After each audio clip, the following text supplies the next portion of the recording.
Ko'prik devor qulab tushdi. 100 milliardni orqalab tushdi. Chumolilar g'ajibdimi? Xullas, bir dumalab tushdi. Quruvchida vijdon kasal. Ana endi ko'prik o'sadi. Tinglang. 12 yil avval bir do'stim aytgandi masal.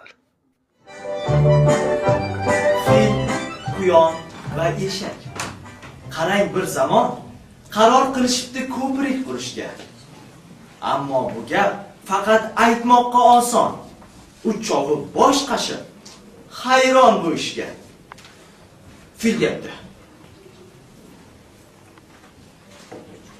Ko'prik mustahkam bo'lmog'i kerak. Lozimdir. Tosh, beton va tirgak. Yo'q, debdi bidirlab quyon. Ko'prik. Yengil bo'lsin. Tursin. Allaqallab. Do'stlar, quloq soling. So'z oldi eshak.